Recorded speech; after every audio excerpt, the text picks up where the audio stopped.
Hello students, welcome once again SDS Vidyapit Allahabad YouTube channel. I am A.N. Verma, SDS Vidyapit Allahabad. Today I will teach you subject science class 2 lesson 6 और body हमारा शरीर.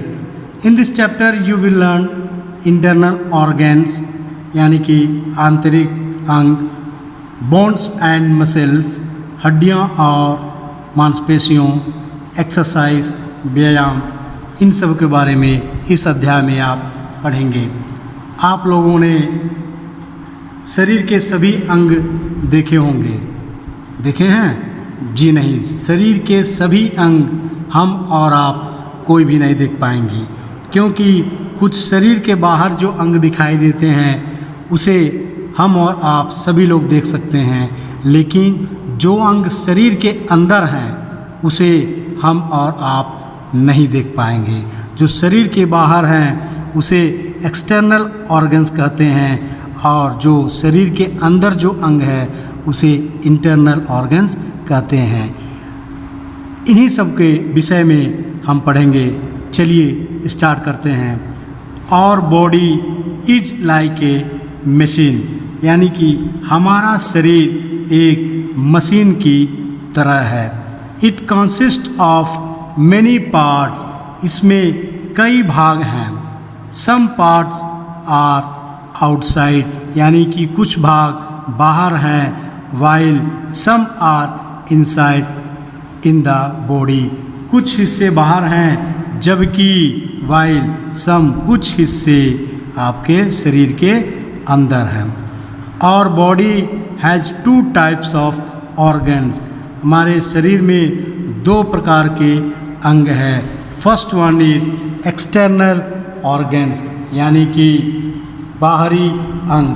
दूसरा है internal organs, यानी कि आंतरिक अंग. We have read about external organs in our previous classes, यानी कि पिछली कक्षाओं में आप लोगों ने एक्सटर्नल ऑर्गन्स यानी कि बाहरी अंगों के बारे में पढ़ा होगा या फिर पढ़े हैं. अगर जो लोग नहीं पढ़े हैं उनको मैं एक बार फिर दोबारा बता दूं. जो बाहरी अंग होते हैं जिसे हम और आप देख सकते हैं, वैसे अंग हैं नाक, कान, हाथ, पैर. ये सब जो है बाहरी अंग है जिसे हम और आप देख सकते हैं. Let us know about internal organs. चलिए हम इंटरनल यानी कि आंतरिक अंगों के बारे में पढ़ते हैं. There are many important organs inside our body. आंतरिक अंग हमारे शरीर के अंदर कई महत्वपूर्ण अंग हैं. There are called internal organs, उसे हम इंटरनल यानी आंतरिक अंग कहते हैं. वी कैनॉट सी दम, हम उसे देख नहीं सकते. ऐसे अंगों को हम आंतरिक कहते हैं जिसे हम देख नहीं सकते. उसी में से पहला अंग है ब्रेन, यानी कि मस्तिष्क. The brain help us to think, यानी कि मस्तिष्क जिसे हम देख नहीं सकते, मस्तिष्क हमें हेल्प टू थिंक यानी कि सोचने की, लर्न यानी कि सीखने की, एंड रिमेंबर यानी कि याद रखने की मदद करता है. आप देखिए ब्रेन आपका क्या काम करता है. ब्रेन आपको सोचने की, सीखने की और याद रखने के लिए काम करता है. It's control all the organs of our body, यानी कि यह हमारे शरीर के सभी अंगों को, यानी कि कंट्रोल ऑल द ऑर्गन्स सभी अंगों को, और बॉडी यानी कि हमारे शरीर के सभी अंगों को नियंत्रित करता है, जिसे हम ब्रेन कहते हैं. Another one is heart. The heart sends blood to all parts of the body, यानी कि हृदय शरीर के सभी अंगों में रक्त पहुंचाता है. ध्यान देंगे बच्चों कि हृदय का काम क्या है। कुछ लोग ये नहीं जानते, बस सुन रहे ही हैं कि उस शरीर के अंदर एक हृदय है, लेकिन वो हृदय क्या काम करता है इसके बारे में उन्हें नहीं मालूम। लेकिन वे जान लें, the heart sends blood to all parts of the body, यानी कि हृदय शरीर के सभी भागों में रक्त भेजता है या फिर पहुंचाता है। और heart works like a pump from birth till और डेथ, यानी कि आपका हमारा हृदय जन्म से मृत्यु तक एक पंप की तरह काम करता है। और heart works like a pump from birth till two death, यानी कि जन्म से मृत्यु तक हमारा हृदय एक पंप की तरह काम करता है। अनदर वन इज लंग्स, यानी कि फेफड़े। We breathe in air comes into the two lungs inside और chest and when we breathe out, यानी कि कहा गया है वी यानी हम, ब्रीथ यानी कि सांस लेते हैं किसे, हवा से। जब हम हवा में सांस लेते हैं तो यह लंग्स जो है हमारी छाती के अंदर दो फेफड़े आते हैं, टू लंग्स इनसाइड और चेस्ट, यानी कि दो फेफड़े हमारे छाती के अंदर आते हैं। And when we breathe out, और जब हम सांस लेते हैं तो air goes out of our lungs through the nose, यानी कि जब हम सांस लेते हैं तो हवा नाक के माध्यम से हमारे फेफड़ों से बाहर जाती है। इसका कहना में है कि जब हम हवा में सांस लेते हैं तो हमारी छाती के अंदर दो फेफड़े आते हैं, और जब हम सांस लेते हैं तो हवा नाक के माध्यम से हमारे फेफड़ों से बाहर निकलती है। अनदर वन इज स्टमक, यानी कि पेट। When we eat the food, जब हम खाना खाते हैं, it's go into our stomach, तो यह हमारे पेट में चला जाता है। आप जो भी खाते होंगे कहाँ जाता है, आपके पेट में ही जाता है। उसी प्रकार when we eat the food it goes into our stomach, जब हम खाना खाते हैं तो यह हमारे पेट में चला जाता है। The stomach digest the food we eat, पेट हमारे खाए द्वारा, यानी कि जो हम खाए हैं हमारे द्वारा खाए गए भोजन को पचाता है। डाइजेस्ट मीन्स पचाना होता है। बोन्स, यानी कि हड्डियाँ। Touch the back of your hand, यानी कि अपने हाथ के पीछे स्पर्श करें। यू विल फील समथिंग, आपको कुछ महसूस होता होगा। हार्ड अंडर द स्किन, यानी कि त्वचा के अंदर कुछ कठोर महसूस होता होगा। स्पष्ट करें आप लोग, क्या महसूस हो रहा? बिल्कुल सही, दे आर बोन्स, यानी कि वे हड्डियां हैं। Bones are hard and strong, यानी कि हड्डियां कठोर और मजबूत होती हैं। दे प्रोटेक्ट, वह रक्षा करती हैं। और सॉफ्ट इनर बॉडी पार्ट, यानी कि वे हमारे नरम आंतरिक, अंदर जो अंग हैं नरम हैं, यानी सॉफ्ट है, नरम आंतरिक अंगों की रक्षा करते हैं। All the bones of the body together from A framework called skeleton, यानी कि कहा गया है शरीर के सभी हड्डियाँ, ऑल द बोन्स, यानी कि सभी हड्डियाँ ऑफ द बोन्स, शरीर के टुगेदर साथ में, फॉर्म ए फ्रेम वर्क, यानी कि शरीर के सभी हड्डियाँ में मिलाकर एक ढांचा बनाती है जिसे हम क्या कहते हैं? स्केलेटन यानी कि कंकाल कहते हैं। There are 206 bones in the skeleton, यानी कि शरीर में कितने ढांचाएं हैं? 206 हड्डियां पाई जाती हैं, यानी कि 206 कंकाल पाए जाते हैं। द स्केलेटन प्रोटेक्ट और body parts, lungs, brain, liver, heart etcetera. कंकाल हमारे शरीर के, द स्केलेटन यानी कंकाल हमारे शरीर के प्रोटेक्ट यानी कि रक्षा करते हैं। कैसे? और बॉडी पार्ट्स जैसे कि लंग्स हो गया, फेफड़े होंगे, ब्रेन, मस्तिष्क, लिवर, हार्ट एक्सेट्रा, इन सभी को अंगों को कंकाल के द्वारा शरीर के सभी अंगों को रक्षा किया जाता है। कंकाल ही सबकी सभी नरम अंगों को रक्षा करता है। The skeleton gives shape and support to our body. कंकाल हमारे शरीर को आकार और समर्थन देते हैं। समर्थन का मतलब, सपोर्ट मतलब समर्थन ये होता है, हमारे शरीर को समर्थन कैसे देते हैं? यानी कि खड़ा होने में हमारा शरीर खड़ा होता है केवल स्केलेटन यानी कि कंकाल की वजह से ही खड़ा होता है। गिव शेप यानी कि आकृति भी कंकाल की वजह से मिलती है। द प्लेस वेयर 2 और मोर बोन्स यानी कि 2 या 2 से अधिक हड्डियां आर जॉइंट जुड़ी हुई हो टुगेदर एक साथ, इज कॉल्ड कहते हैं ए जॉइंट।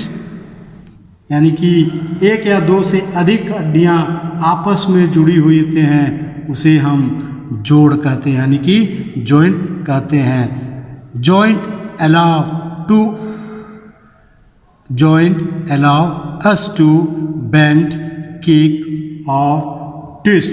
यानी कि जॉइंट के यानी कि जुड़े हुए होने से हम क्या कर सकते हैं? बेंड यानी कि झुक सकते हैं, किक किसी को लात मार सकते हैं और ट्विस्ट यानी कि मोड़ सकते हैं। आप लोग देखे होंगे कि आपके हाथ कोई कार्य करते वक्त मुड़ता है, जोर से उसको मुड़ सकते हैं, और किक यानी कि हाथ पैर भी चला सकते हैं। अनदर वन इज मसल्स यानी कि मांसपेशियां। Touch and press your palm यानी कि पाल्म हथेली होता है, अपनी हथेली को स्पर्श करें और दबाएं। यू विल फील आप महसूस करेंगे समथिंग कुछ, सॉफ्ट मुलायम एंड स्पॉन्जी। यानी कि आप अपने हथेली को अगर आप दबाएंगे तो आप कुछ महसूस करेंगे नरम, soft and spongy. They our muscles यानी कि वे मांसपेशियां हैं। मसल्स आर सॉफ्ट यानी कि मांसपेशियां मुलायम होती हैं। There are about 600 muscles inside our body. हमारे शरीर के लगभग 600 मांसपेशियां होती हैं। मोस्ट ऑफ दम उनमें से अधिकांश कवर्ड बोन यानी कि अधिकांश हड्डियों को ढकते हैं। And help them to move ढकते हैं और उन्हें स्थानांतरित करते हैं। बोन्स एंड मसल्स हड्डियां और मांसपेशियां वर्क टुगेदर एक साथ काम करते हैं। They help us to write लिखने में सहायता करते हैं, रन दौड़ने में, वॉक टहलने में, स्विम तैरने में एक्सेट्रा इत्यादि। यानी कि मांसपेशियां और हड्डियां एक साथ मिलकर काम करती हैं। All parts of our body work well when we take proper care of them. यानी कि कहा गया है कि हमारे शरीर के सभी अंग अच्छी तरह काम करते हैं जब हम उनकी उचित देखभाल करते हैं, यानी कि टेक प्रॉपर केयर, यानी कि देखभाल करना, केयर मीन्स देखभाल करना, उनकी उचित देखभाल करते हैं। अंदर वन एक्सरसाइज, यानी कि व्यायाम। We should have strong bones and muscles, यानी कि हमें व्यायाम से हड्डियों और मांसपेशियों को मजबूत होना चाहिए, यानी कि हमारे हड्डियों और मांसपेशियों को मजबूत होना चाहिए। उसके लिए क्या करें? ड्रिंकिंग मिल्क मेक्स और बोन्स स्ट्रॉन्ग, दूध पीने से हमारी हड्डियाँ मजबूत होती हैं। द मोर वी यूज और मसल्स, यानी जितना अधिक हम अपनी मांसपेशियों का द स्ट्रॉन्गर द बिकेम उपयोग करते हैं, उतने ही वे मजबूत होते हैं, यानी कि जितना हम कार्य करेंगे उससे ही हमारी मसल्स यानी कि मांसपेशियाँ मजबूत होती हैं। दस healthy food and regular exercise उतने ही मजबूत होते। इस प्रकार स्वस्थ भोजन, 10 यानी कि इस प्रकार हेल्थी फूड यानी स्वस्थ भोजन एंड रेगुलर एक्सरसाइज और नियमित व्यायाम मेक और बोन्स एंड मसल स्ट्रॉन्ग, यानी कि नियमित व्यायाम और भोजन से हमारी हड्डियां और मांसपेशियों को मजबूत बनाते हैं। जैसे stretching, walking, jogging, skipping, cycling and swinging are some good exercise, यानी स्ट्रेचिंग करना, स्केटिंग, जैसे कि वो पहिए वाली एक जूता आती है उस पर बैठ के लोग स्केटिंग करते हैं। वॉकिंग टहलना, jogging, skipping, cycling and swimming are some good exercise, ऐसे कुछ अच्छे व्यायाम हैं। अंदर वन इज पोस्चर, यानी कि मुद्रासन, यानी कि आपको इसमें हर तरीके से बैठने, उठने, चलने का एक तरीका होना चाहिए। झुककर कभी नहीं बैठना चाहिए, झुककर कभी चलना ही नहीं चाहिए। अगर आप वैसे ही चलेंगे तो आपकी बोन्स जो हड्डियां जो हैं उसी प्रकार झुक जाएंगी और आपको कष्टदायक देने लगेगी। उसी संदर्भ में कहा गया है posture is the way in which your body is positioned while sitting, standing, walking etcetera, यानी कि कहा गया है मुद्रासन वह तरीका है, वे वह रास्ता है जिससे बैठते समय विच योर बॉडी इज, बैठते समय खड़े होकर चलना आदि ये सब दिखाया जाता है। Correct posture gives proper shape to our muscles and bones, यानी कि आपके शरीर को तैनात किया जाता है। सही मुद्रा में हमारी जो है मांसपेशियां जो हैं और हड्डियों को उचित आकार देती है, यानी कि proper shape to our muscles and bones. We should be careful, हमें अपनी मुद्राओं से सावधान होना चाहिए, यानी कि we should be careful about our posture, यानी कि हमें अपने मुद्राओं से सावधान होना चाहिए कि किस प्रकार हम बैठते हैं। सही मुद्रा यानी करेक्ट पोस्चर कीप्स और मसल्स एंड बोन्स, सही मुद्रा हमारी मांसपेशियां और हड्डियों को एक अच्छा शेप यानी कि अच्छी आकृति प्रदान करती है। It's helps our body to work better and stay healthy, यानी कि यह हमारे शरीर को बेटर मीन्स बेहतर काम करना और स्वस्थ रहने में मदद करता है। Work better and stay healthy, स्वस्थ रहने के लिए मदद करता है। तो प्यारे बच्चों, आप में इस लेसन में इंटरनल ऑर्गन्स यानी कि आंतरिक भागों के बारे में पढ़ा। आप लोग समझ गए होंगे कि आंतरिक भाग कौन कौन से हैं। इस लेसन को आप दोबारा रिवीजन करेंगे, स्वयं पढ़ेंगे और आपको हमारे पढ़ाए गए सभी अंगों के बारे में अच्छी तरह जानकारी मिल जाएगी। Thank you.